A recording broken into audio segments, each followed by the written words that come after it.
Carta aos Hebreus, capítulo 12.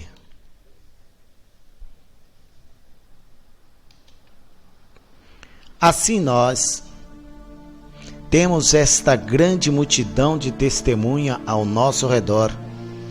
Portanto, deixemos de lado tudo que nos atrapalha e o pecado que se agarra firmemente em nós. Continuemos a correr, sem desanimar, a corrida marcada para nós. Conservemos os nossos olhos fixos em Jesus, pois é por meio dele que a nossa fé começa e é ele quem a aperfeiçoa. Ele não deixou que a cruz fizesse com que ele desistisse.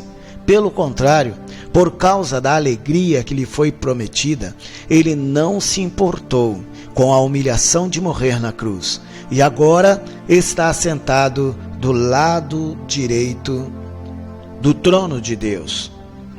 Pensem no sofrimento dele e como suportou com paciência o ódio dos pecadores. Assim vocês não desanimem, não desistam, porque na luta contra o pecado, vocês ainda não tiveram de combater até a morte. Será que vocês já esqueceram as palavras de encorajamento que Deus lhes disse, como se vocês fossem filho dele? Pois ele diz: preste atenção, meu filho, quando o Senhor o castiga, e não se desanime quando ele o repreende. Pois o Senhor corrige quem ele ama e castiga quem ele aceita como filho. Suportem o sofrimento com paciência, como se fosse um castigo dado por um pai, pois o sofrimento de vocês mostra que Deus os está tratando como seus filhos. Será que existe algum filho que nunca foi corrigido pelo pai? Se vocês não são corrigidos, como acontece com todos os filhos de Deus, então não são filhos de verdade, mas filhos ilegítimos. No caso dos nossos pais humanos, eles nos corrigiam e nós o respeitávamos. Então devemos obedecer muito mais ainda ao nosso Pai Celestial, e assim viveremos. Os nossos pais humanos nos corrigiam durante pouco tempo, pois achavam que isto era certo. Mas Deus nos corrige para o nosso próprio bem, para que participemos da sua santidade. Quando somos corrigidos, isso, no momento, nos parece motivo de tristeza e não de alegria. Porém, mais tarde, os que foram corrigidos recebem como recompensa uma vida correta e de paz. Portanto, levantem as suas mãos cansadas e fortaleçam os seus joelhos enfraquecidos. Andem por caminhos aplanados, para que o pé aleijado não manque, mas seja curado. Procurem ter paz com todos, se esforcem para viver uma vida completamente dedicada ao Senhor, pois sem isso ninguém o verá.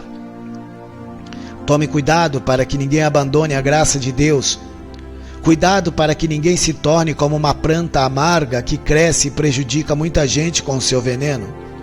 E tomem cuidado também para que ninguém se torne imoral ou perca o respeito pelas coisas sagradas, como Esaú, que por causa de um prato de comida vendeu os seus direitos de filho mais velho. Como vocês sabem, depois ele quis receber a bênção do seu pai, mas foi rejeitado, porque não encontrou um modo de mudar o que havia feito, embora procurasse fazer isso até mesmo com lágrimas. Vocês não foram como o povo de Israel. Vocês não chegaram perto de alguma coisa que se pode tocar, como o Monte Sinai com o seu fogo destruidor, a escuridão e as trevas, a tempestade, o barulho das trombetas e o som de uma voz. Quando os israelitas ouviram a voz, pediram que ela não dissesse mais nada, pois eles não podiam suportar a ordem que dizia: até um animal, se tocar o monte, deverá ser morto a pedradas. O que estavam vendo eram tão terríveis que Moisés disse: estou tremendo de medo. Pelo contrário, Vocês chegaram ao Monte Sião, a cidade do Deus vivo, a Jerusalém celestial com seus milhares de anjos. Vocês chegaram à reunião alegre dos filhos mais velhos de Deus, isto é, daqueles que têm o nome deles escrito no céu. Vocês chegaram até Deus, que é o juiz de todos, e chegaram também aos espíritos dos que são corretos e que foram aperfeiçoados. Vocês chegaram até Jesus, que fez a nova aliança e que borrifou o sangue que fala das coisas muito melhores do que o sangue de Abel. Portanto, tenham cuidado. Não se recusem a ouvir aquele que fala. Aqueles que recusaram ouvir a pessoa que entregou a mensagem divina na terra não puderam escapar. Por isso, muito menos escaparemos nós se rejeitarmos aquele que lá do céu nos fala. Naquele tempo a voz de Deus fez com que a terra tremesse. Mas agora ele prometeu isso. Mais uma vez, farei com que trema não somente a terra, mas também o céu.